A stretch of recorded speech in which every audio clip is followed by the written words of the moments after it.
Hey everyone. Oh shoot. I just realized. Can't see the shirt as well with that angle. So let's correct that a bit. There you go. I'm always in the mood for a shameless tie the one up guy plug because I've said this way too many times. He deserves like our subscriber numbers deserve to be switched because he is just such a great YouTuber. I was actually binging a lot of Tyler's back catalog for the past couple of weeks just because I really wanted to support him. I wanted the algorithm to pick up on his channel more.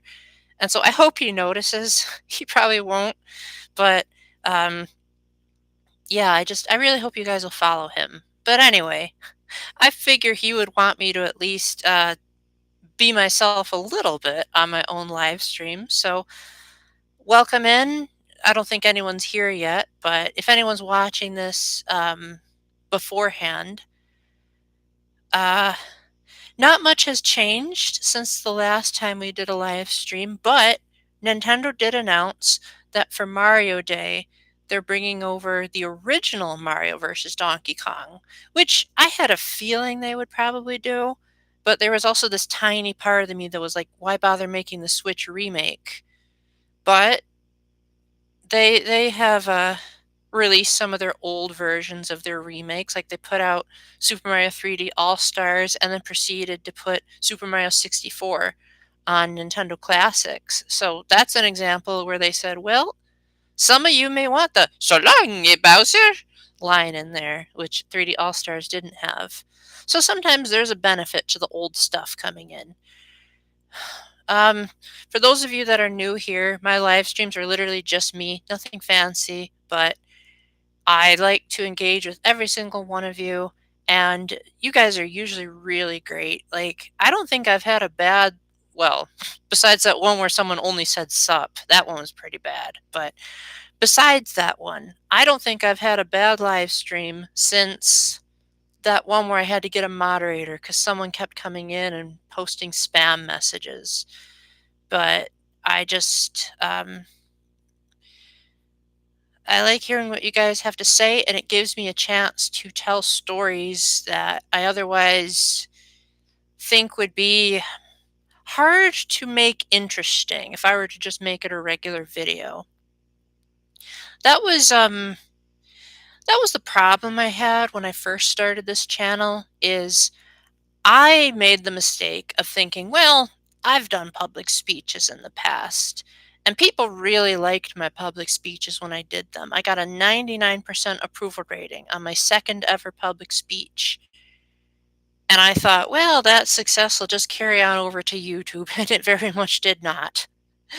I thought, oh, people will love to just see my mug without anything special. No, they very much did not. So I had to learn to get a capture card and start making my videos a bit more professional. But every now and then, I'll still pull out just me in front of the camera. But for these live streams, I figured this is my chance to go back in time to what people call the classic era of YouTube, where I can just talk to you guys. I can trip over my words. Like nowadays, I usually just edit out all my ums and my awkward pauses. But with live streams, I can be a bit more casual, and that's great. So, one good thing that just came up since the last time I talked to you guys was my therapist thinks I'm doing so well in my life that she suggested that we switch over to bi-weekly. So that means a lot to me. It's nice to know that I'm improving, getting better at facing the past. Because if there's one thing that is a constant source of struggle in my life, it's not reliving the past. Like, I'm the type of person that has a very good memory. And so, like, as much as I glorify the past, there are also parts of it where I kind of get haunted by it. So I've been learning different techniques to um, not be trapped by it as much, to just say, like, okay, that was then, this is now. I am having a hard time not getting that outlet in there, but I'm sure you guys will be okay with that. I am not the type of person that's a good artist. I'm not a good judge of what's considered feng shui, so I don't know if you guys think that this is a good enough angle or not. Um, I hope that you're okay with me showing my arm because I heard this really weird theory, and if there are any girls watching this, I'm really curious if this is actually true. So, you know how like guys will usually like zero in on certain parts of a girl? Well, I heard that the parts of a guy's body that girls tend to look at are arms and neck, which I always thought was so weird because it's like, okay, I can kind of see arms, like you'd be surprised how many modern girls still like strong men. But the neck? Like, what? Do they like Adam's apples or something like that? I, I don't really get the logic behind that, but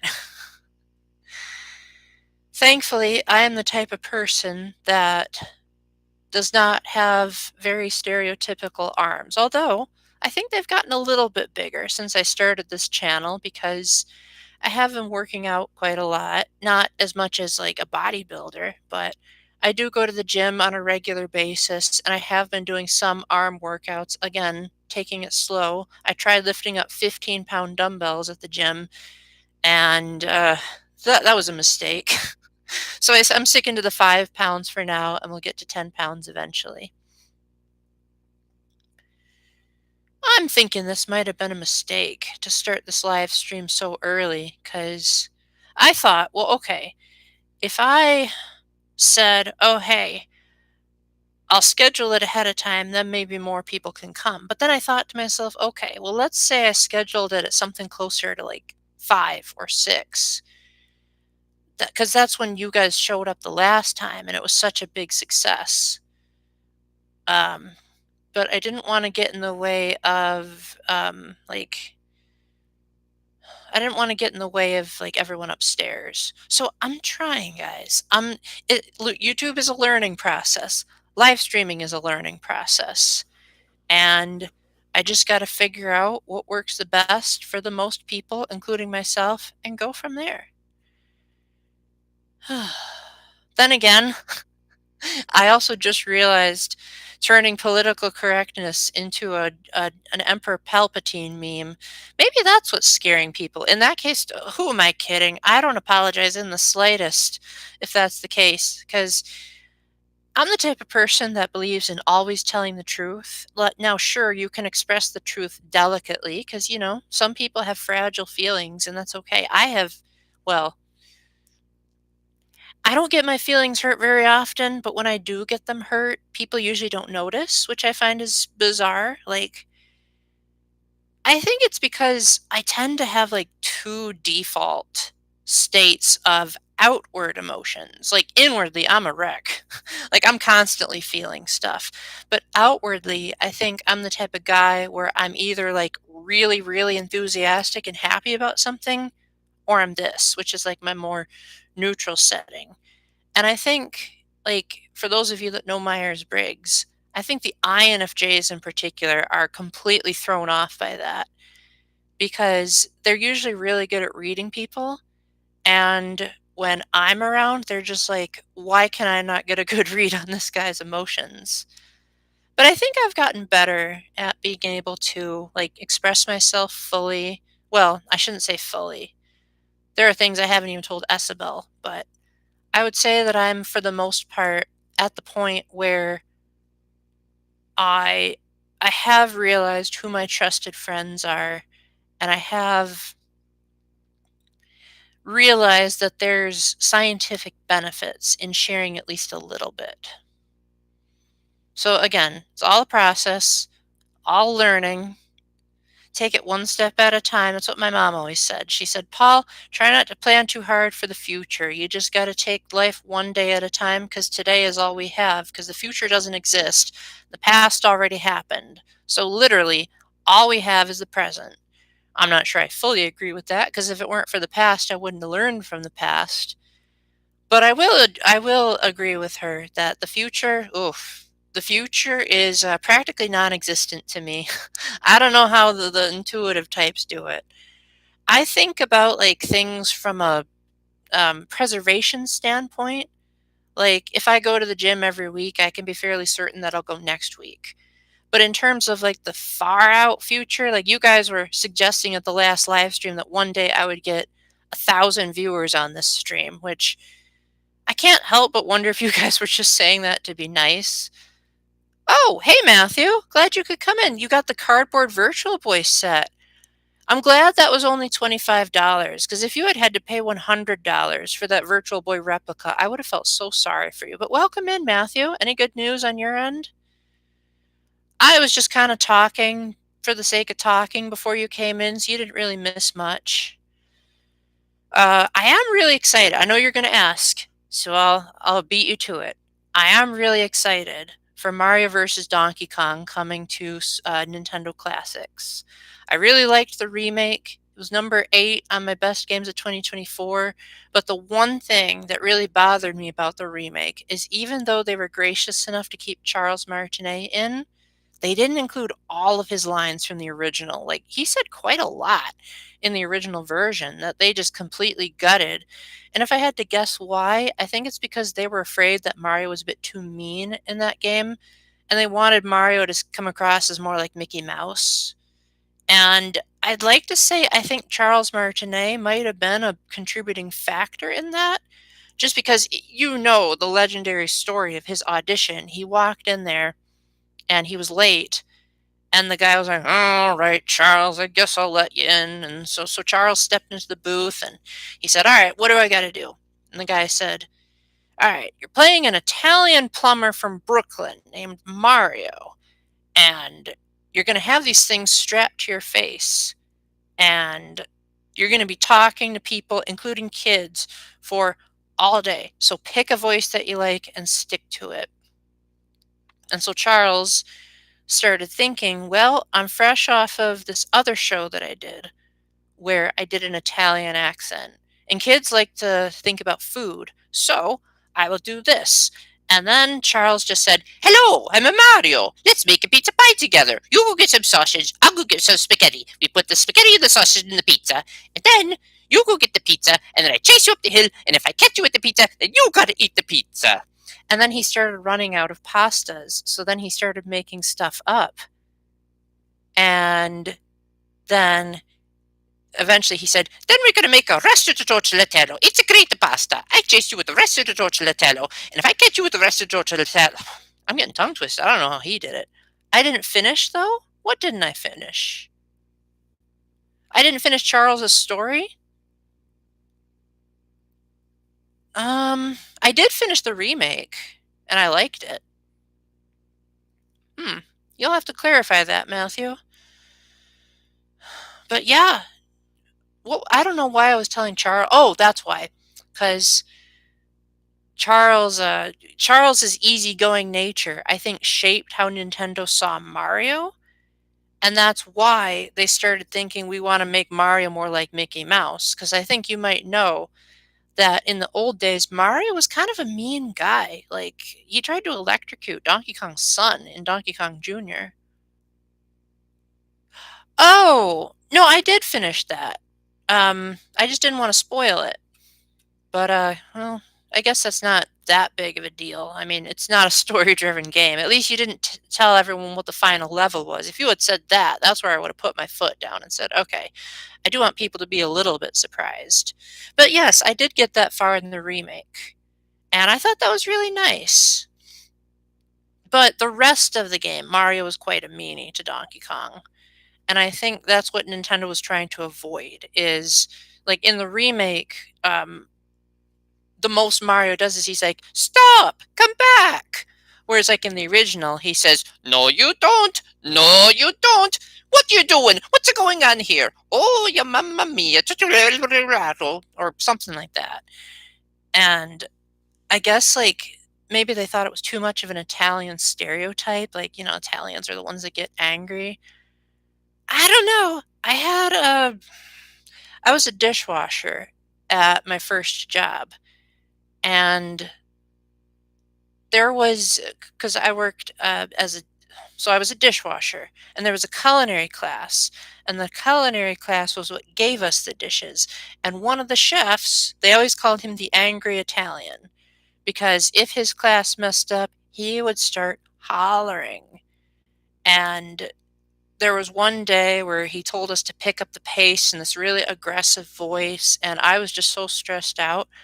I wasn't thinking too hard about how my words would come out, and so I just said, "I'm sorry, I'll try to grow an extra pair of arms." And he said, "You watch your mouth there, young man, or I'm gonna have you fired." I don't know how I lasted at that job, honestly. I'm not the type of person that likes yelling. I'm not the type of person that likes raising my voice. So thankfully, by the time I had my most recent job, my bosses were usually pretty good about being gentle but firm if I ever messed up, which I really appreciated. Oh, Matthew, since you're here, did you ever see this T-shirt? This is one of the shirts that Tyler made. I figured I'm always in the mood for promoting Tyler's channel. If you're interested in one of these shirts, he has a link on his channel. I believe the store is called Tyler's Extra Life Merch, and there's way more where this came from. And whenever I ask him to do a commission, the way that I pay him is I just buy something from his shop, and I consider that his payment. Pretty sure that's how he worded it as well. And yeah, he's in the process of doing a commission for me, so I'm super excited about that. But anyway, Matthew, how is the Virtual Boy working out for you? Are you experiencing any like eye strain or sickness or anything like that? Because that's how I felt when I tried it with the Labo VR kit. So I can only imagine if Nintendo is charging so much for the official accessory and the cardboard model. Didn't get the set yet. You literally just said, Paul, I got the cardboard Virtual Boy set. So, oh, it's in the mail. Gotcha. Okay, gotcha. So like GameFly for me. Okay, that makes sense. Well, keep me posted when you do, because I'm very curious. If Nintendo is charging people between $25 to $100 to play the Virtual Boy, they better not be charging you to get migraines, because that is just stupid. Nintendo, they'll never learn. But at least you were smart enough to get the cardboard model and not the replica. And if anyone does get the replica, my condolences, because I'm sure you saw the video that I just put out today. My experience with the Virtual Boy was absolutely miserable. I was so sick afterward that I thought I was coming down with something, which thankfully I wasn't. It was just having to stare at that screen in stereoscopic 3D and not having the option to turn it off like you do on the 3DS. It made me so sick to my stomach that I think it persisted for like a week and a half. It was so bad. And the eye strain, yeah, that was definitely a thing. Thankfully, I didn't play it for too long. But I can see what the 90s critics meant. Yeah, it's really not that big of a deal. But I've heard Mario Clash was pretty good. So, if nothing else, play that game.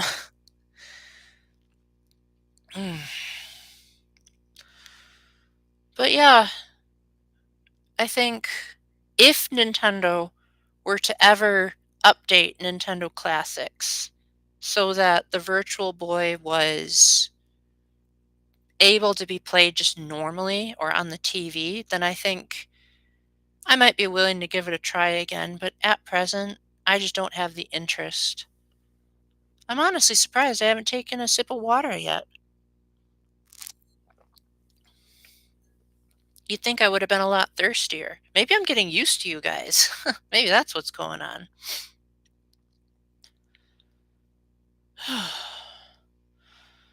But yeah, today has been very slow, very quiet day. I got the basement all to myself because my sister's on a mission trip. So I figured, hey, if she's going to be gone, I'm going to live stream. Now, don't get me wrong. I'm glad my sister's on a mission trip. If anything, I was kind of hoping I could go with her. But One of these days, I am certain that God has something cool planned for me. Am I going to get the new Pokemon game today? What new Pokemon game? Pokemon Pokopia? Heck no. I am terrible at those kinds of games. That's why I've never played Minecraft. It's why when I had the option to do terraforming in Animal Crossing New Horizons, I did possibly the most uncreative island in the history of ever. I just tore down everything so that it would be a flat plane. Because I figured if everything's flat, then that'll save me from needing to carry around a ladder and a vaulting pole. So that'll get more space in my inventory. My brother then said, well, you should probably keep at least a little bit of your river so that you can catch fish. So I dug up a little bit of water. But yeah, it was just the super flat island with large stretches of nothing because I also figured it would be easier for catching fossils. So I've got 2 likes on this live stream so far, and yet only one person has spoken. So I have an invisible admirer, guys. That is so cool. Um, I do know that I have a friend who likes lurking, so if that friend is here, then hello, glad you could make it. If it's not that person, then I hope you'll tell me your good news at some point today, because I don't know if you guys know this, but I literally get tired of hearing the sound of my own voice too much. So if you guys can break it up, that's gonna make my day. Yeah, I am that weirdo. But it could also be like childhood. I don't want to say trauma, but like childhood bad memories. Because when I was a kid, I didn't really have a YouTube channel, obviously. I started in 2013. So I didn't really have Facebook notes or anything like that to talk about my gaming passions. So I talked about it with whoever would listen. And then they said, Paul, you're talking too much. Shut up. No one cares about what you like. Boy, have the tables turned. Kirby Air Ride sold more than Sonic Crossworlds. That is really nice to hear. I'm really happy about that. Because I know Sakurai doesn't just make games on a rapid fire basis. I know he likes to take his sweet time to make sure that it's as polished as possible. Except for Super Smash Bros. For Wii U. I still think that game was a massive waste of time. The only thing that I admire about Smash for Wii U was the stuff that they added into Ultimate, but that's about it. Like, I think Nintendo in that era just. Okay, to be fair, there was one other thing that Smash for 3DS and Wii U did that I really liked. That was the Smash Ballot, because if it weren't for the Smash Ballot, it wouldn't have gotten Banjo and Kazooie. So I'm happy about that.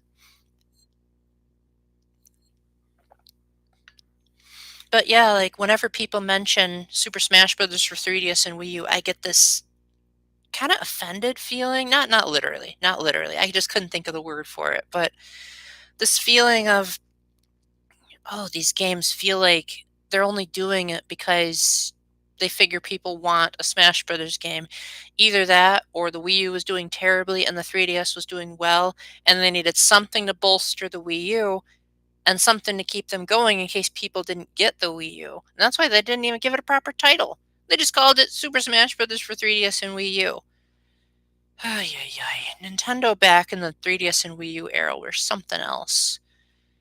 Like, I know people complain about Nintendo now, including me, but some of the worst games I've ever played from Nintendo, not counting all those NES games, were from the 3DS and Wii U era. And those were Paper Mario Sticker Star, Animal Crossing Amiibo Festival, Chibi Robo Ziplash, Paper Mario Color Splash. Here's another one. Animal Crossing Happy Home Designer. Admittedly, I never played it, but it looks super boring. And from what I've played of Happy Home Paradise and New Horizons, that was super boring. And from what I heard, they hardly changed anything. And then I saw someone playing the Captain's Resort missions in the 3.0 or 3.0 update for New Horizons. And it was literally Happy Home Paradise again, just with like different music and different furniture. And they didn't even bother fixing what made me not like Happy Home Paradise, which was I said, well, I really don't want to, or like, I want at least some kind of challenge here. Literally, all you need to do is just, the animals will say, at least put in these bits of furniture. You can slap them anywhere in the room, wherever you want, and the animals will say it's perfect. In fact, I know one person who made an entire room just full of toilets, and the animal said, "Oh my gosh, this is the most amazing thing ever." Now, I am not a DIY guy. The only reason I even played Happy Home Paradise was because you get it for free with the Switch Online expansion pack. And I tried it for about, I think, 2 or 3 days. And at first, I tried really hard to like exercise my puny little creative brain to make a house exactly to their specifications. And then I started getting bored and I said, what if I cheat and just like put in only the required furniture? And I did. And I was like, okay, I'm normally the type of guy that doesn't like things to be too hard, but this is just ridiculous. And I never bothered reviewing it as a result. I know a couple of people asked me to, but I don't know. Just farming sims and those kind of like games that you relax to, really not really my thing. I'm kind of surprised I even got into New Horizons for that matter. Why did I get into New Horizons now that I think about it? Hmm. I think it was because it came across as though it had an objective to it, and I think that's what drew me in. Going forward, I'm probably just going to rent Animal Crossing games just because if they don't have some kind of story to sink me in, then just the endless running around doing your own thing. Oh, I'm absolutely reviewing the Mario Wonder update. Just gotta wait for it to come in the mail. I even have a special Wonder effect that I've been working on that I think you guys will really like in celebration of the occasion. But I love Super Mario Bros. Wonder. That was my number 2 game of the year of 2023, and I 100%ed it. I even have the black title screen to prove it. And I don't really 100% games that often, but for Super Mario Bros. Wonder, I don't know, there's something about it that just made me think, okay, some of these later levels are hard, but they're not impossible. They're not like Lost Levels degrees of hard. And I really appreciated that. And I also I love the idea of the badges giving you so much more flexibility in how you approach the levels. Yeah, pretty much everything about Super Mario Bros. Wonder I love. So of course I'm going to try out the update. And actually, on Saturday, I'll be hanging out with a friend who has the Switch 1 version, and we're going to try out multiplayer with friends for the first time ever. And hopefully that'll help my review to come across as a bit more informed when the Switch 2 version comes out. Because in my original review, I didn't mention multiplayer because I had no one who wanted to play it with me at that time. And now I do. So whenever either you or Tyler or both of you get the update, then I'll be able to try out the meetup in Bella Bell Park bit, assuming that they don't have an option to just play with randos, because I might do that if I'm in a hurry. But I, I am honestly expecting the absolute bare minimum of this update. And don't spoil it if they have more than this, because I haven't watched the trailer.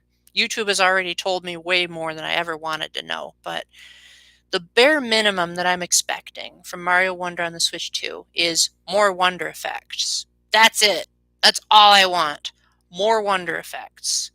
Not just some multiplayer matches. I feel like that's more of what Tyler wanted than what I wanted. I just want more surprises because that's the biggest thing I loved about Super Mario Bros. Wonder. I loved knowing that if I picked up the Wonder Flower, something amazing could happen. The only things I didn't like about the Wonder Flowers were when they repeated. Like if there were multiple levels where the same Wonder effect was used, I wasn't a big fan of that. But most of the Wonder effects were like one and done deals, and they made the levels feel special. And I think that's what helps Mario Wonder feel like it's the kind of game that you don't forget that easily. Because each Wonder effect is so distinct and so different. And my arm is getting cold. I'm sorry, guys. If there were any girls watching that like looking at people's arms, I'm sorry for depriving you of that, but I gotta think about comfort at the end of the day. One thing you missed before you showed up, Matthew. Oh, hello, Mr. Falcon. Got my name wrong, but glad you could make it. It either has been a while since you showed up or you're new here. So if you're new here, I was curious, how did you find my channel and what kind of games do you like? And if you don't like games, what do you like to do in your spare time? And if it has been a while since I've seen you, I was curious, when was the last time we talked so that I can like pick up where things left off? Because I'm the type of guy, I'm terrible with faces, but as soon as people say, oh, this is my name and this is where we talked, then I'll be like, oh, yeah, I remember. And then I'll go on and on about various details about the person besides their face. And then they'll say, wow, you have a really good memory, just not for faces. I've gotten better. I've gotten better at remembering faces, but there was a time where there was a girl I was interested in. And I kid you not, every single time we would finish hanging out, I would completely forget what she looked like. In fact, I think there was even one time that I was waiting for her to hang out because we never ended up going out with each other because I think she friend zoned me, but I was waiting to hang out with her, and I was, like, sitting in my usual spot waiting for her to show up in the parking lot, and she literally walked right past me, and I didn't even know that it was her. So at one point, I said, "Well, I'm just gonna, um, I'm just gonna go into church and see if she's already there." And she was, and then after the fact, it turned out that I had watched her walk right past me, and I didn't even realize it was her. So there's my embarrassing story that happened whenever I tried to pursue women. You found my channel from the DS video. I've made a lot of DS videos. Oh, that video. Oh, okay. Well, at least you showed up at the live stream. So thank you for that. That video, assuming we're talking about the same thing, has since been deleted, and I made a whole video talking about that, so I'm not going to get into it here. But I am grateful that there are people who didn't just do a one and done deal. I'm grateful that there are people that stuck around and watched stuff that I put way more time and effort into. But yeah, the thing about these live streams is that I don't really have a whole lot of regulars too much anymore. Like, I used to have these two girls that really, really liked, um, they really liked my live streams, and they showed up to like every single one of them, and then they petitioned me to keep live streaming, and then I did, and I don't think they've showed up since. So nowadays I just take whoever I can get. Jevil, okay, Jevil is actually one of my regulars. Jevil, I'm doing very great. How about yourself? I know you're gonna ask. I know you're gonna ask, but I am really excited for Mario vs. Donkey Kong to come to the Game Boy Advance on Switch Online. Because I've never played the original, or at least if I have, it was like 5 minutes at a demo kiosk, and I don't remember it. But not going to be playing Mario Clash or Mario's Tennis, just because the last time I played the Virtual Boy, it got a massive headache, and I do not want that again. There are other unboxings from you? Well, that is what I say, yes, but I know you do unboxings, Matthew. Oh, good. You still stuck around despite the fact, Mr. Falcon. That means a lot to me. That, like, really, really means a lot to me. Because the last time I had a video that had more dislikes than likes was my Nier Automata review in 2022. And I think it's just because I didn't like the game.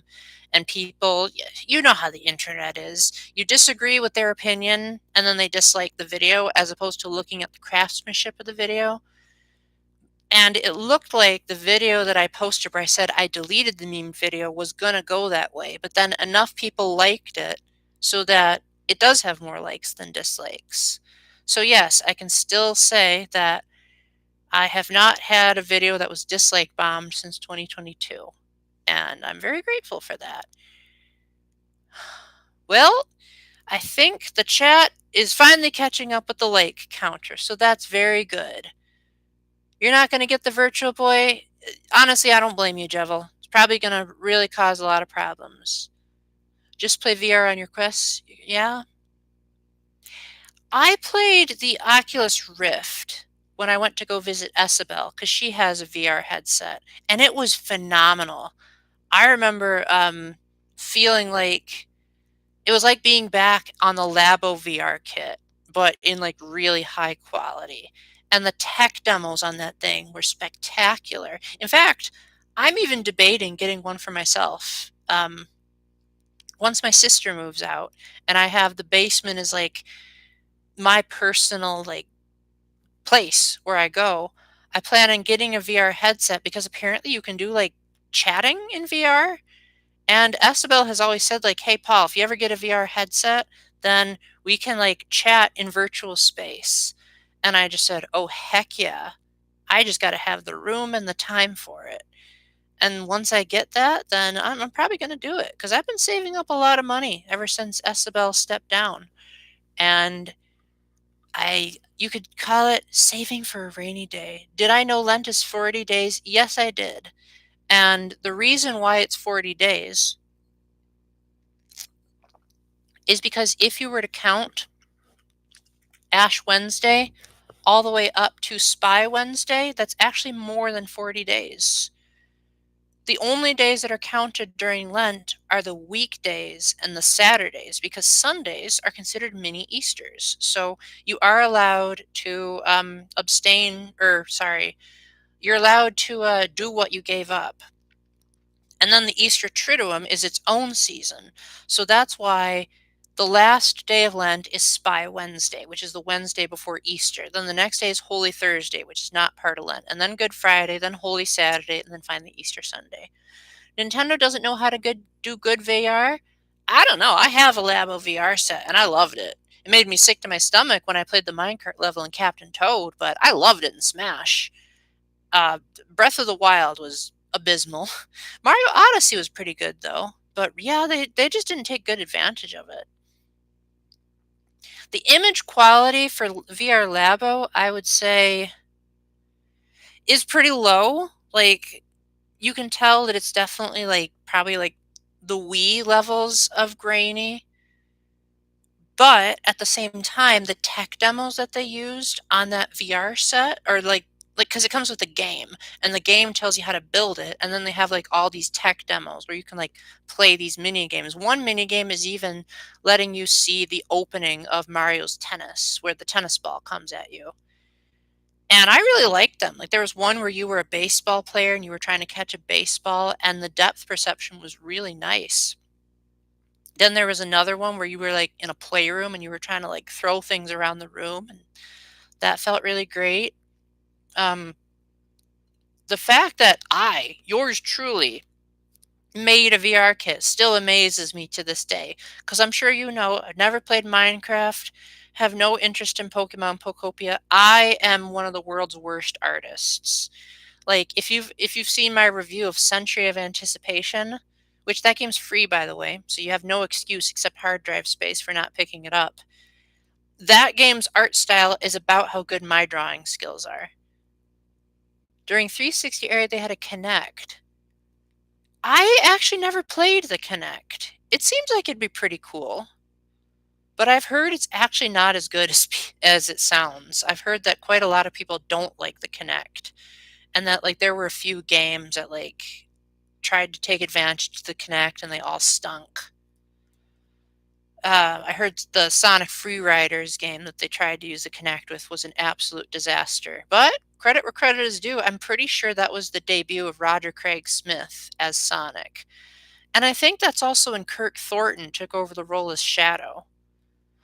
This might be an unpopular opinion, guys, but I am of the mindset that the current cast of Sonic voice actors, with the exception of Knuckles, is my favorite group yet. Like, don't get me wrong, I'm not an expert at 3D Sonic games. I've played most of them, but I've never beaten any 3D Sonic except for Sonic Forces and both versions of Sonic X Shadow Generations on Nintendo systems. But all the other 3D Sonics, there was something about them that I just said, I just cannot beat this. I played most of Sonic Adventure 2. I think I got caught on one of the Knuckles levels, or it was just too hard to find the gems. Um, Sonic Unleashed, I got stuck on one of the Werehog levels, which I've heard is a pretty common problem. Sonic and the Black Knight, there was this one level that I just could not get the hang of, probably because the controls were too weird. And so because I had to keep restarting and because the Wii Remote just wasn't reading my inputs, I gave up on that. What other 3D Sonic games have I played besides that? Sonic Frontiers, that game was just confusing. Like the whole open zone thing. The map didn't do a good job of letting me figure out where I was. So I gave up on it. And from what I was told, the Switch version was optimized terribly, so it didn't run particularly well. I have not played Sonic and the Secret Rings. Um, I heard that that was basically like the Wii version of Sonic 06, and it ended up aging much better, which I don't think anyone expected. You don't like Sonic Free Riders? I heard not too many people did, but the Kinect was pretty decent despite the recalibration set you had to do. Double Fine Action Theater. I've never heard of that. What's that game like? It's a Minecraft room. Okay. Well, like, what do you do? Like, what's the gameplay genre of it? Because I literally know nothing, absolutely nothing about the game. Hadn't even heard of it until you said it. Uh, yeah, no, I've never played on the Kinect. Never played with like the PlayStation Eye toy. The most I've ever done with VR is I have the Labo VR kit. Um, Obviously, I played a lot of games on the Wii. Yes, I did play Sonic and the Black Knight. Or are you talking about games that you've played, Matthew? Because yes, I actually got Sonic and the Black Knight as a gift for Christmas. And yeah, didn't get too far in it because the controls were just so bad.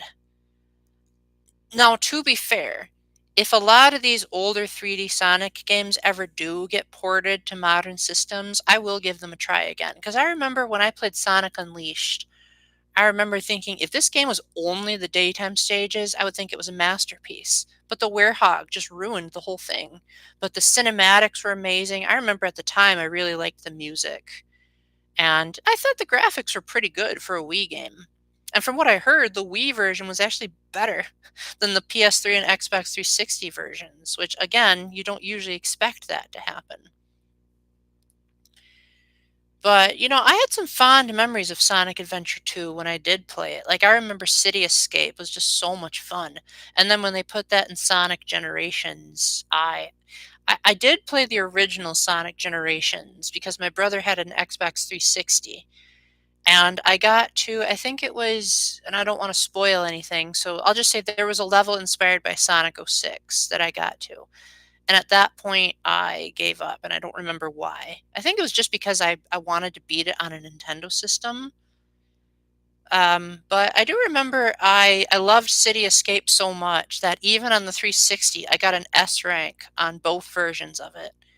And I think I did that with Green Hill as well.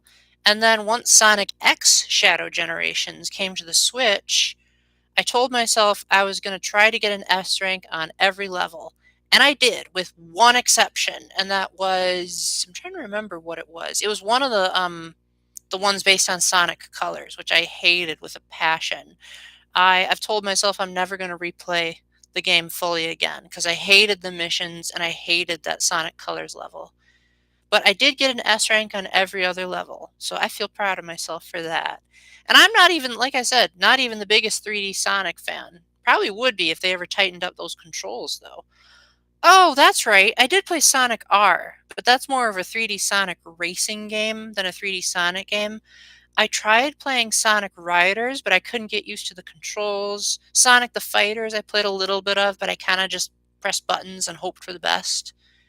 Because I used to have Sonic Gems collection, and I remember liking it, but for some reason I thought it would be a good idea to give it away, and I deeply regret that. Let me make sure this isn't important on Facebook. Okay, just a notification. If it's a message, then I do a double take. Double Fine Action Theater is a playroom. You go through multiple stages with different effects, mostly bare bones. A playroom. So, like, what? You throw around toys? You jump on trampolines? Kind of sounds like the first thing that popped into my head when you said playroom was Five Nights at Freddy's Security Breach, where you're like in that playroom level. And the reason why I remember that level so vividly is because that is the part that I got stuck when I tried playing Security Breach. Because for some stupid reason, the game prevents you from being able to use the save stations. and I just said, to heck with this. When games put in artificial difficulty, that's usually where I draw the line. I am the type of person that likes to select my own challenge as opposed to the game being naturally hard. So, for example, when I played Arzette, the Jewel of Faramore, um, I oh good point, Matthew. I completely forgot about that. Yes, I did really like Sonic Colors. I never beat the Wii version, but once it came to the Switch, I did beat it, and I did really like it there. Um, I heard that there were a lot of issues with the game that for some reason I just didn't notice most of them, but I do remember thinking it was very bizarre that the credits music abruptly cut out before the credits were finished. And so you just heard like the sound of Sonic's footsteps and his homing attacks for a while. And the sound mixing was pretty awful.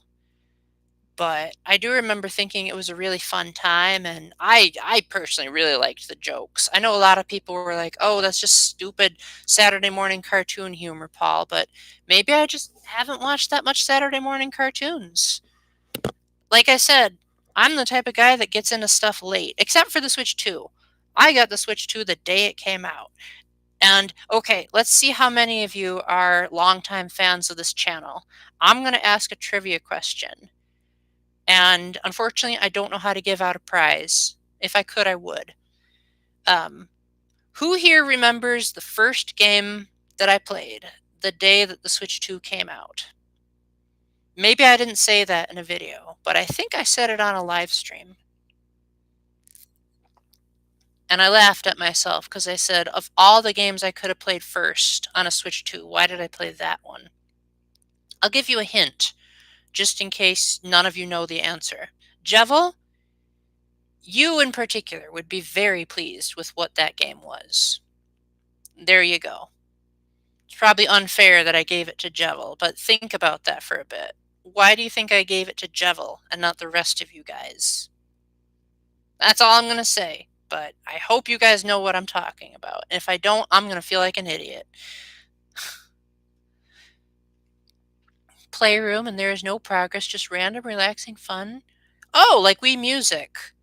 I heard Wii Music was terrible. I never actually played it. But considering that okay, I used to be really good at the guitar, not like super good. Like I could only really play like 4 chords, but I did write songs for the guitar.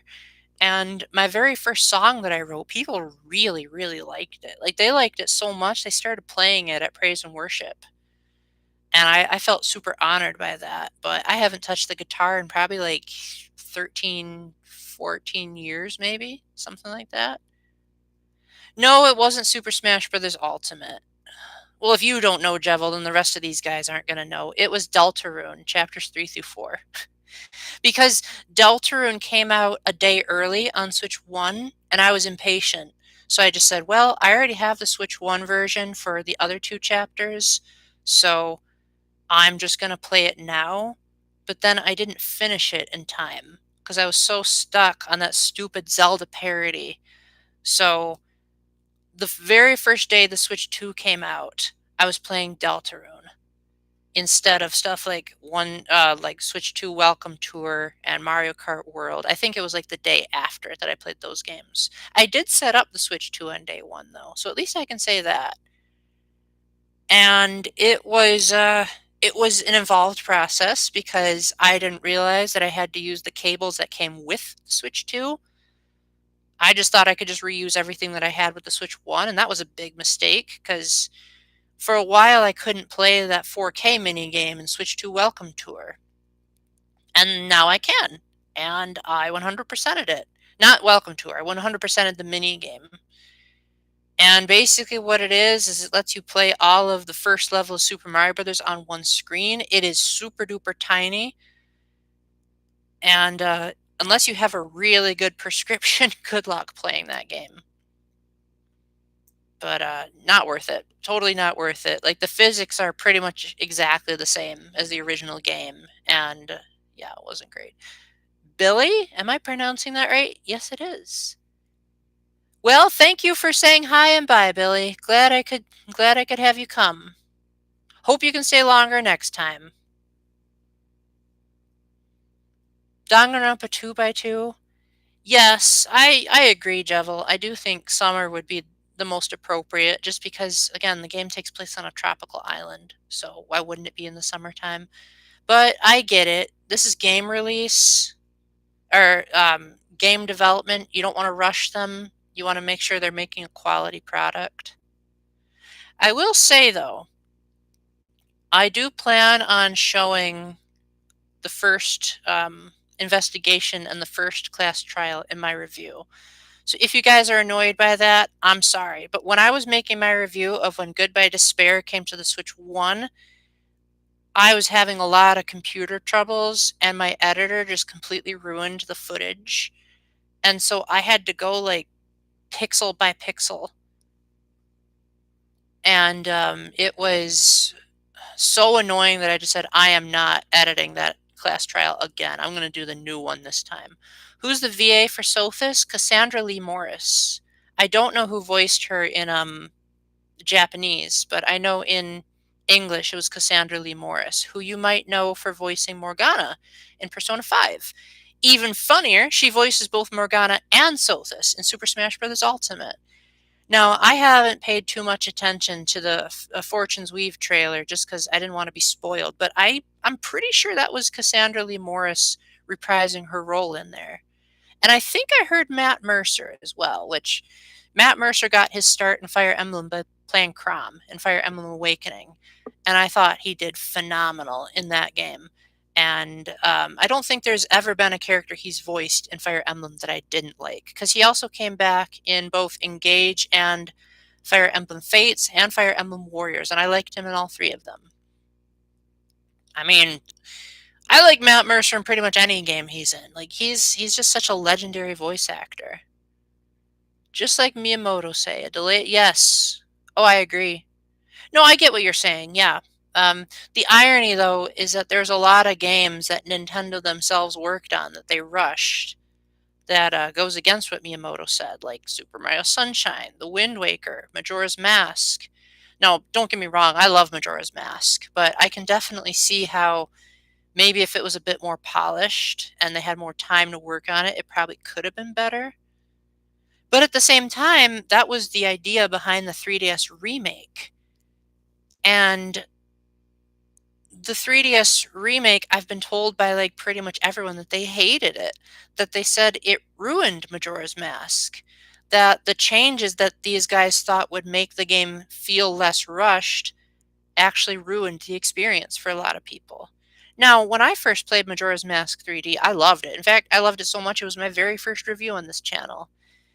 But when I went back and replayed it, I remember thinking, yeah, this is not as good as I remember it being. Like, especially the Twin Rova boss. Like, that was just so much harder on the 3DS.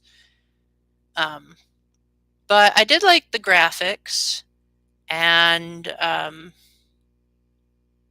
liked how the save system was altered, because if you know me, being able to save wherever is a big deal for me. I don't like games that force you to save at certain intervals.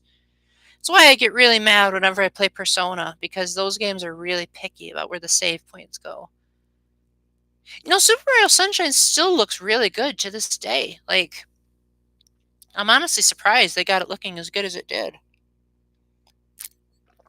Although I do find it really funny that in Super Mario 3D All-Stars, the original version of that game kept in the test cubes from the emulator, showing that, oh, Nintendo takes down emulators, but then they use it themselves when they port over games. Shame on you, Nintendo, for being hypocrites.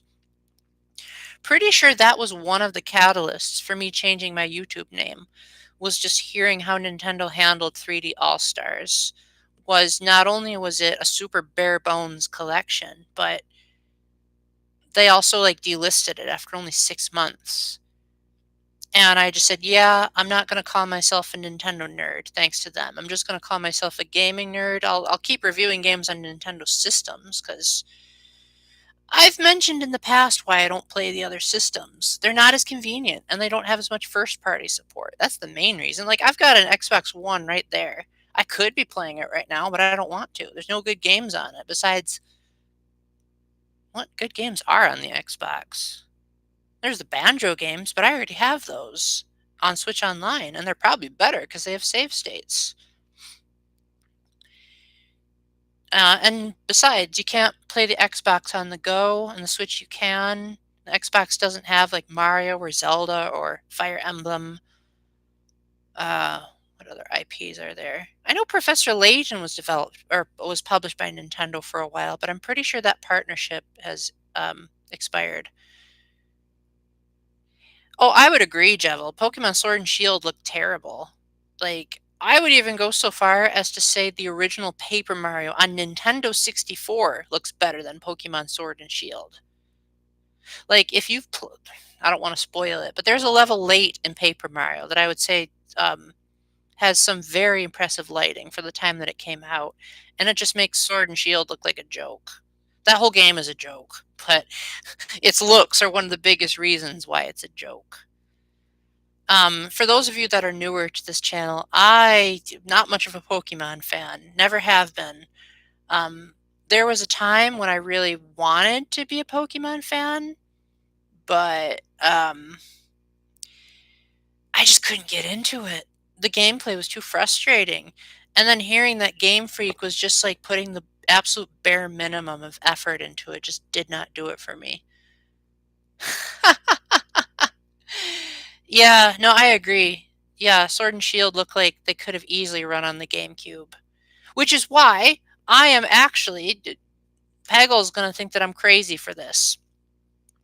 I'm actually going to play Pokemon XD Gale of Darkness when it comes to Switch Online, and if I manage to beat it, I will say, okay, now that I've played the Pokemon game that actually did come on the GameCube, is it better than Sword and Shield, which is often compared to a GameCube game?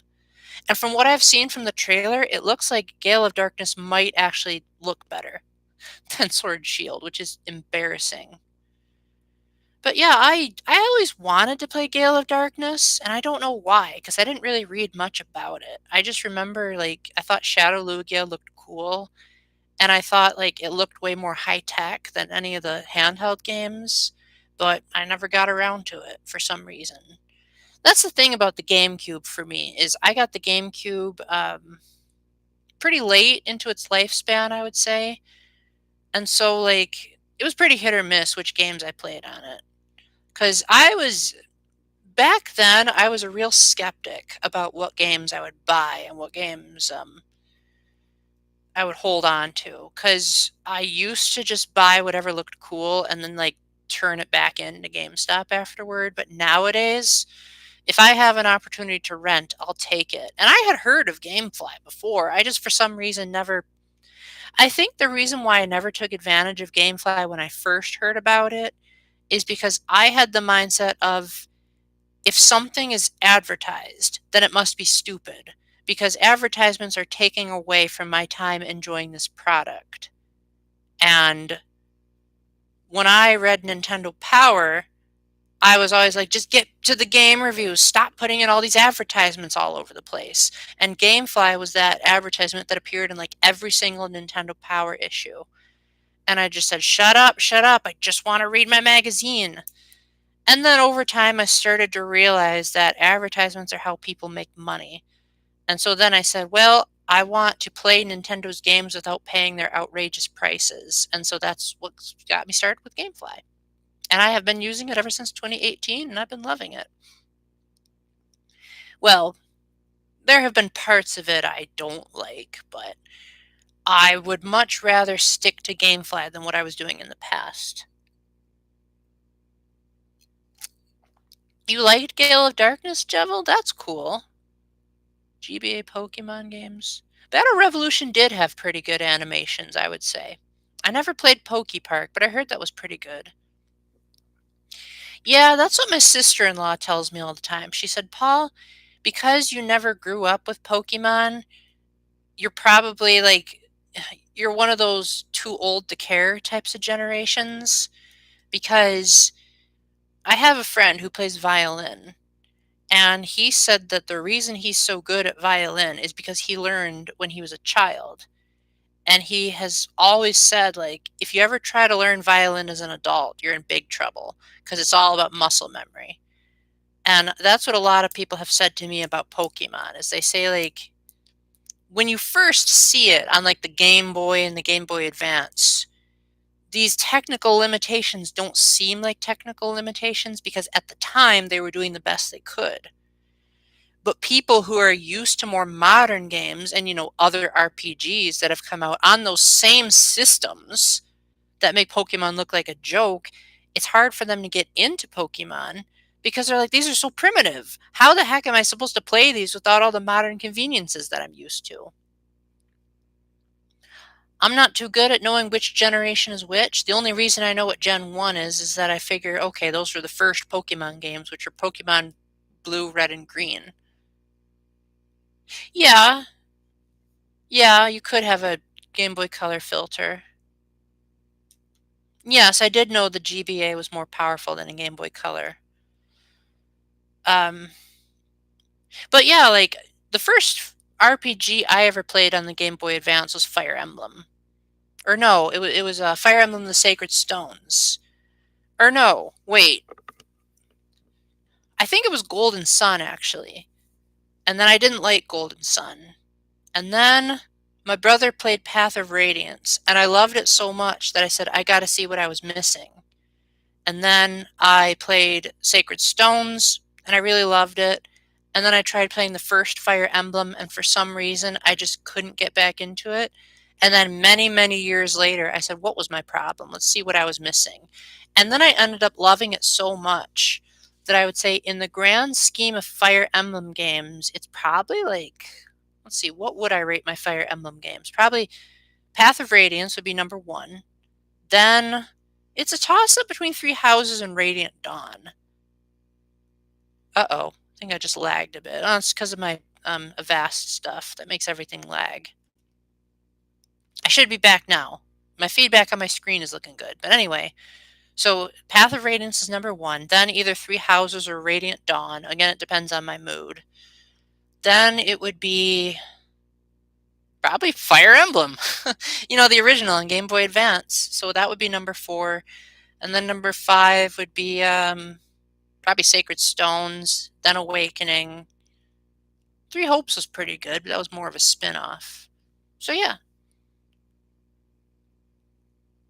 Oh yeah, you did play the remake. Yes, I do remember that. Now that the remakes are on Switch, I heard that they basically changed nothing about them, which, what am I expecting from Game Freak at this point? Or, I shouldn't say Game Freak. I should say the Pokemon Company. Because Peggle has pointed out to me that Game Freak is making another game that is not affiliated with either Nintendo or the Pokemon Company, and even I can admit it looks graphically stunning. Whether it plays stunning or not is the other question. Hope, do you into Fire Emblem? Sorry, Matthew, you might have to reword that. I'm not sure I know what the question is. Or did you mean to say, how did I get into Fire Emblem? How I got into Fire Emblem, assuming that's what you were talking about, was my brother really wanted to get into Fire Emblem. And so for his birthday, he got a copy of Path of Radiance. I still remember who gave it to him. It was my friend John. And I watched him play it. And I remember one of the first things that we did, because mind you, Fire Emblem had like next to no marketing back then. So we literally had no clue what to expect. I think my brother just liked the idea of like, oh, it's like Lord of the Rings. And I remember we mashed so many buttons on the GameCube controller wondering, are we going to make Ike attack? And then we watched the tutorial and it's like, oh, you, everything is done with statistics. Okay, I see now. And we did terrible our very first Path of Radiance run. We were so bad that I think Ike was like level 1 or 2 by the time we finished. And so we had to start the entire game over again because there was a boss that showed up that we didn't realize you could flee from, and we got clobbered by that boss. And then we took notes of our mistakes and we tried again, and that's what started it all. You didn't know they were remakes. Okay. Well, now you do.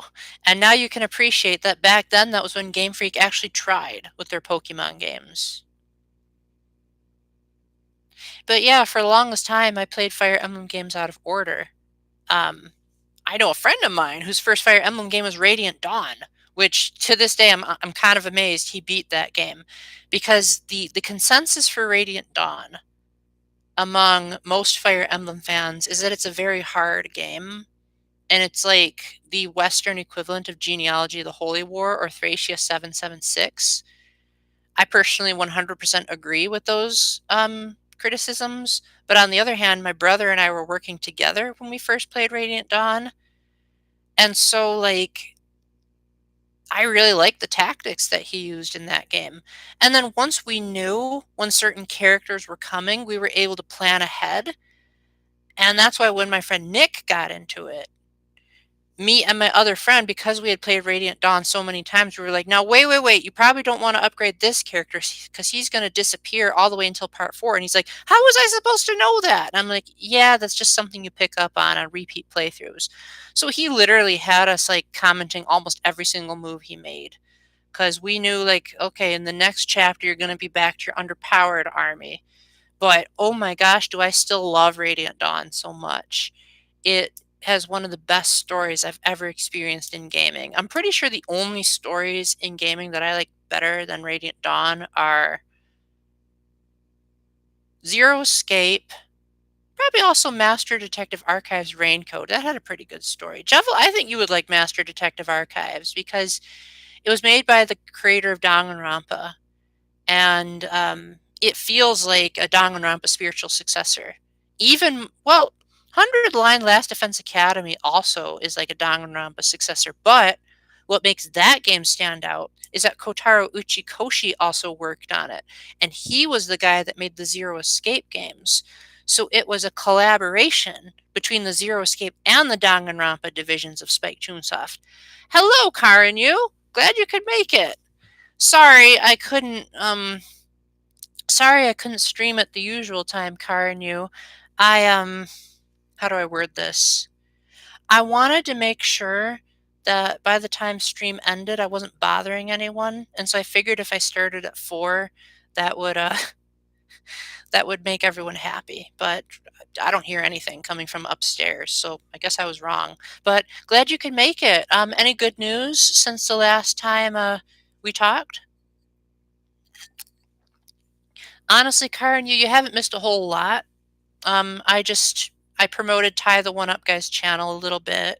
Talked about how didn't like playing the Virtual Boy.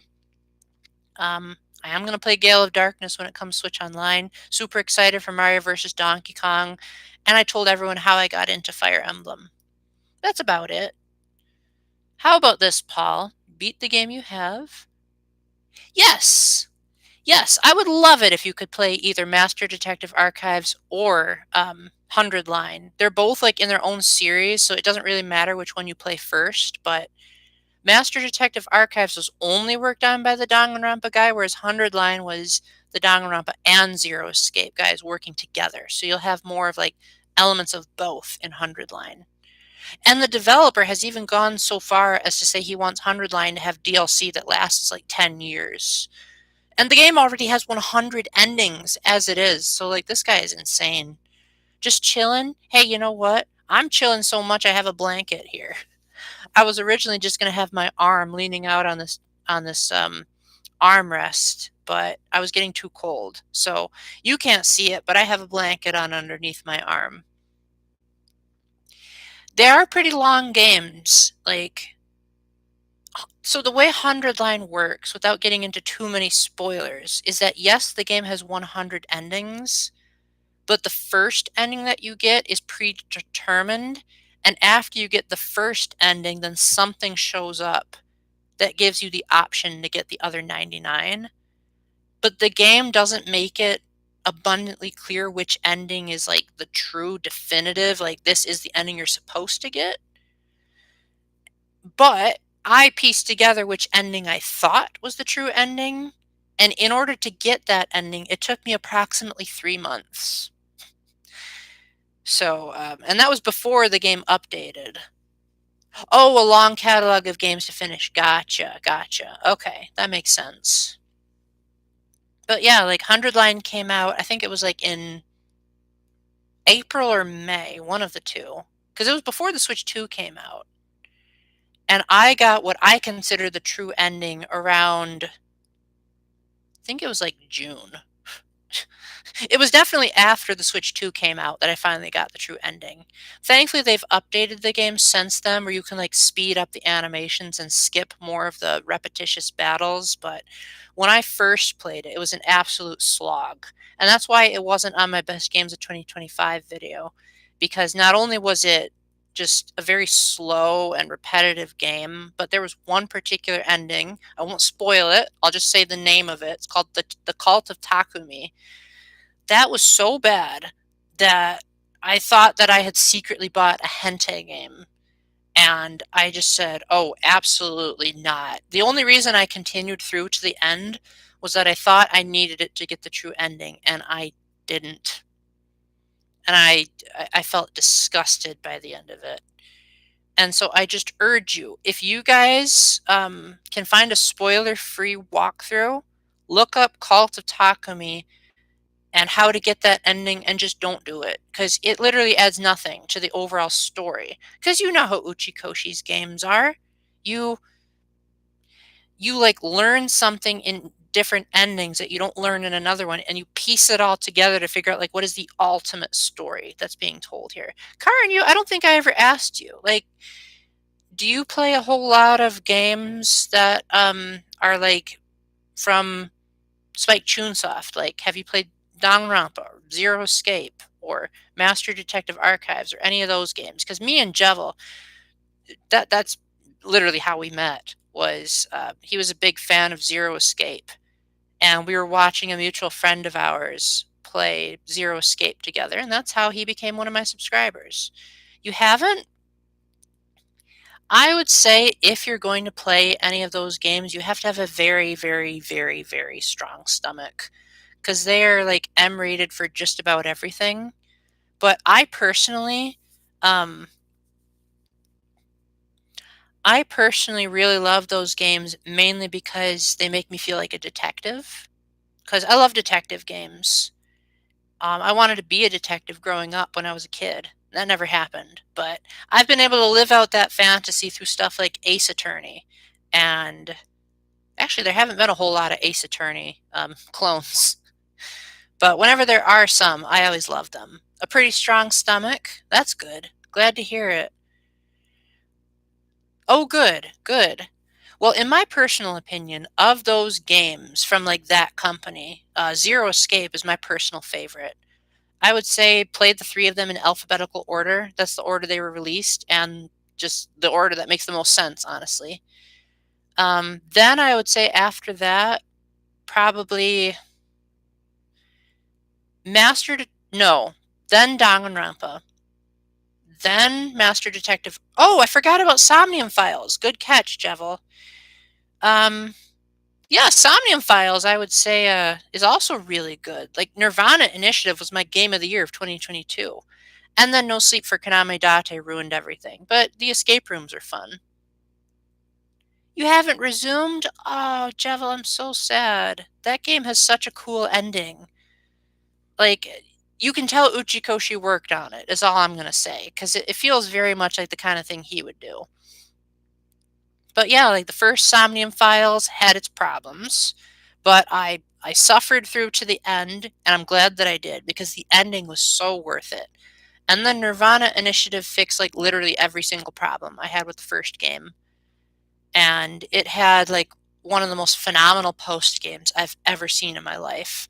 It like it paid homage to the Zero Escape series in all the right ways. The voice acting was incredible. The twist was like so mind blowing that it like completely recontextualized the entire game. So then like when I played the game again, I was able to like spot things that I couldn't before, because again, now that I knew the twist, I was like, "Oh my gosh, no, the whole game is different." So it felt like I was playing the game twice. And that's pretty typical when you're playing one of Uchikoshi's games, is you play it once and you think you've got it all figured out. Then the twist happens and you realize you actually knew nothing the whole time. But then you kick yourself going back, because you're like, "Oh, that was a huge hint at what the ending was, but I didn't think it was a hint when I played it." And so every single time I play a new Ochikoshi game, I think I've got this, I figured it out. And with 100 Line, I was pretty close on some of my guesses. But no, for the most part, I'm pretty bad at guessing Uchikoshi's plot twists, which is a good thing. Because if a game is too predictable, that's not fun. It's way more fun if I can just be totally stumped the whole time. So yes, Zero Escape and Somnium Files are like, they were both done by the Uchikoshi division of Spike Chunsoft. Then the Danganronpa division is like Danganronpa and then Master Detective Archives. And then there's a game that both divisions worked on together. They formed their own company called Tukio Games. And that company made 100 Line Last Defense Academy. And that game was meant to be like this loving homage to both series. Like there's a character in there named Darumi, and again that's not a spoiler. She shows up in like the first chapter. And she like references events of past Danganronpa games, and that's why I think you should play Danganronpa first. Because it expects you to know what Danganronpa is. And then like when it's different, that's what makes the game funny. I guess I'll give you an example that's like very early game, so no spoilers. Um, the characters wake up in this classroom, which of course every Danganronpa fan knows exactly what they're getting at there. And they're like, "Where are we? Why are we here?" And one character says, "We're here to play a killing game. Let's see how many of us survive." And then there's this mascot character that shows up, who you're supposed to think, "Oh, this is this game's Monokuma, so of course he's going to put you into a killing game." And then he says, "I don't want you guys to kill each other. I want you guys to work together to defend this school. And whoever is still alive by the end of 100 days is going to get to go home. And every time you win a battle, whoever was in the battle gets to eat whatever they want in the cafeteria." And there's even a gameplay mechanic where, like, if you die in the middle of the battle, the game actually rewards you for it. And again, this is all in the demo.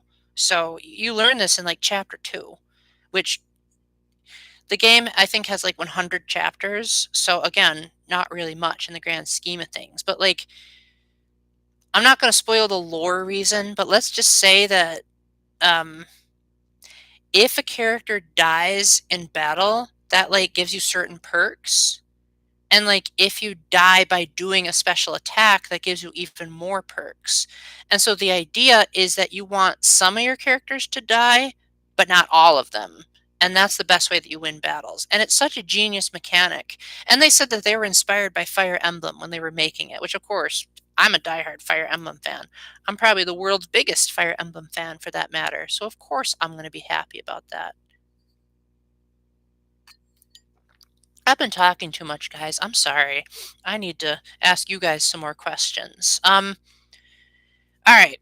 Question for everyone. Now that I've done my share of blabbing, who here saw the announcement for Mario Day and what Nintendo's going to do for it?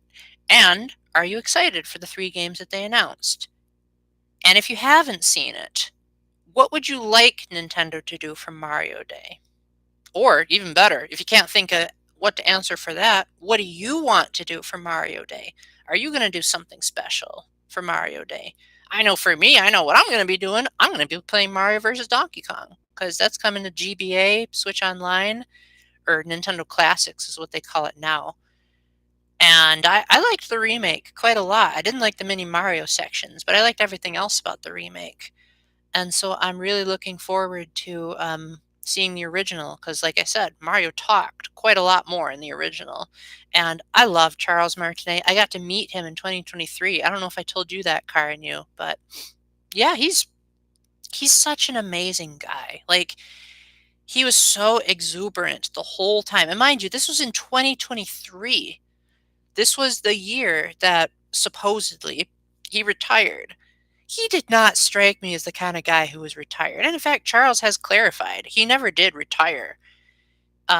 He has said like, you know, he's still willing to do acting if people ever ask him to. And he's hinted in some Comic Cons that like it wasn't a closed door scenario when he stepped down from the role. Like he flat out said, and if I have a link, I'll share it with you guys. he has said, like, if Nintendo ever wants him back, he would gladly record more lines for Mario. So there's the possibility that he could be back. And that's why if you guys are ever watching my Mario reviews and you're like, Paul, will you cut it out with showing that Charles Martinet clip? No, I'm not going to cut it out, because if that gets like trending or something like that and people realize like, no, I think there could have been something more diabolical that happened behind the scenes, then maybe Charles could come back. I wouldn't want Kevin Afghani to be out of a job. Maybe like have him play other characters in the Mario games, but I would like to see some kind of compromise where like maybe Charles could like play an older version of Mario in like a remake of Partners in Time, and then Kevin plays the younger version. I think that would be amazing. Yes, I loved how he played Mario's dad and Giuseppe. And not only did he play Mario's dad, he played Mario's dad in other languages too. So I think it was like at least 3 other languages he still played Mario's dad, because Charles is fluent in I think like 5 other languages besides English. That's why he's so good at accents. Although fun fact about Charles, Mario wasn't actually supposed to have an Italian accent. When Miyamoto envisioned Mario, he envisioned him as an Italian immigrant who lived in Brooklyn. So the Chris Pratt accent is actually what Mario was originally supposed to sound like. But the thing about Charles is that he crashed the audition for Mario. And it wasn't for any of the games, it was to be at a trade show where they were going to have Mario's disembodied head talking to the crowds in real time. And that, I think, was the inspiration for the face pulling in Mario 64. And all Charles was told is you're playing an Italian immigrant from Brooklyn, and you have to pick a voice that you're going to like. And Charles, I guess, like, he figured that an Italian accent would be easy for him to do because he had just done another like project where he put on an Italian accent. And I guess Miyamoto liked what Charles did with the character so much that that became like the official voice of Mario for 30 years. But when it came time for the Mario movie, I guess they thought, well, we want to like reset Mario back to how he was supposed to be. Because Kit and Krista made an episode where they said that one of the main reasons why they think Charles was let go was because Nintendo didn't like the idea that he was the one that basically defined Mario after his audition. And Nintendo was like, no, no, we created Mario, not Charles. You have to do what we say, not what you say, Charles. Because if you know your history about Super Mario 64, Charles improvised almost every single line in that game. And I think over time Nintendo grew to resent him for that. And that's why he started doing more generic stuff after Mario vs. Donkey Kong. And, you know, you didn't get all the classic one-liners like where he said, don't forget to thank Mr. Miyamoto. Wait, he also played the Jumpman guy. Yes, he did. He said, too much, it's a perfect. Wahoo! I love that line so much. I remember when I was in the theater, I nudged my sister and I said, that's the real Mario. But yeah, like going back to what I was saying about Comic-Con, I got to meet Charles Martinet. And he did not come across as the kind of guy who was retiring. Like, he sounded like he was having so much fun. His booth, like, it had this giant backdrop that had the cover of Super Mario Bros. 3 on it. And it was like playing Mario music, and he had this big t-shirt on that had Mario's face on it. And he was like imitating the Mario guys. Like every time someone wanted his autograph or a picture, like someone would say, hey, can I get your autograph? And he'd say like, I'll give you my autograph in like Luigi's voice. And like when he would pose for pictures, he'd be like, wahoo, yippee. And when he finished talking to me, he said, thank you so much for playing my game. And I was just like, man, this guy is just filled with so much exuberant energy. Like, he shook my hand. He's got gigantic hands. And I just remember really liking his handshake. He wished me a happy birthday, even though my birthday was the month prior. But my sister just treated me to Comic-Con as a late birthday present. And he was just very, very enthusiastic, very easygoing, just overflowing with joy. And whenever I've seen interviews of him since then, I said, yep, that's the Charles that I remember meeting. There was a Zelda CDI reference. The number of Mario and Luigi's family are references to that game. How so?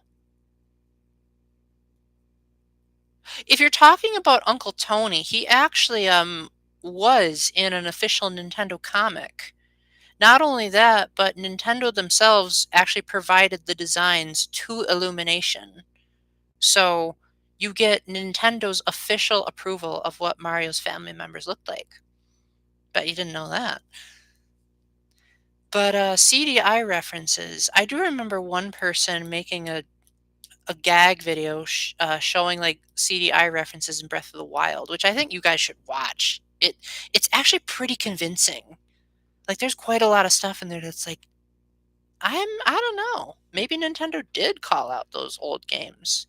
Like the fact that the Mario plumbing song was literally just the theme song of the Super Mario Bros. Super show. Like I never would have expected Nintendo to approve of that. So if they can pull deep cuts like that in the Super Mario Galaxy movie, before you say anything, Jevil, do not say anything about the trailers. I still have not watched the trailers. I do not want to.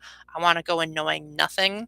The only thing that I've given people permission to say about the Mario Galaxy movie is Charles Martinet going to be in it? That's all I want to know. Everything else, I'm going in completely into the unknown. That's a song in Frozen 2, isn't it?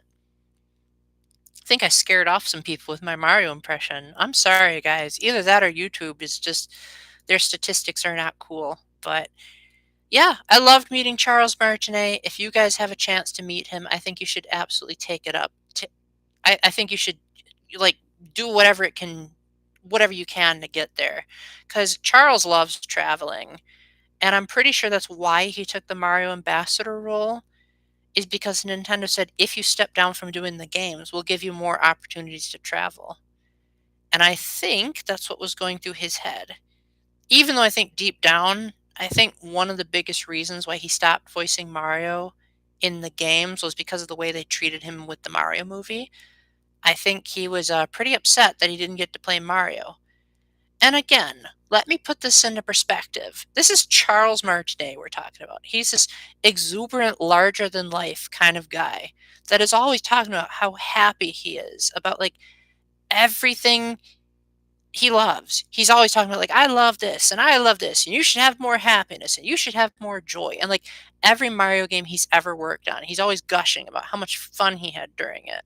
So it's so out of character for Charles that even though he's in the Mario movie, he never, ever talks about it. The only thing he's ever said about the Mario movie, to my knowledge, are one person asked him what he thought about the Mario movie, and he was like waving his hands in denial, saying, I haven't watched it yet. Don't say anything about it. And it's like, this guy is the Mario ambassador? So the fact that he has such a negative reaction toward the Mario movie made me think he wasn't too thrilled about the way they treated him. He's never appeared in any interviews about the Mario movie. You watch like the behind the scenes in the DVD, like the other cast members are all appearing together and like goofing off and not Charles. But again, this is Charles. Like every other interview he does, he goofs off all the time, but not for the Mario movie. And that's what I think ultimately went down. Well, Jevil, we will see what happens. And that's all I'm going to say. But there is there are official Nintendo videos in 2026 that showed Charles Martinet still doing the Mario lines. So if you have Nintendo today, just look up 40 questions with Charles Martinet. They're also all on YouTube, by the way. So again, just type in 40 questions for Charles Martinet. It's a 5-part video series where Charles is just he's doing a Q&A that Nintendo themselves hosted. And he does like all the voices in there.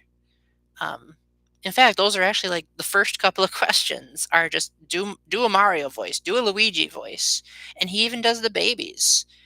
And I honestly probably wouldn't have guessed that he was a 70-year-old man trying to play a baby because he does a really good job of sounding high pitched.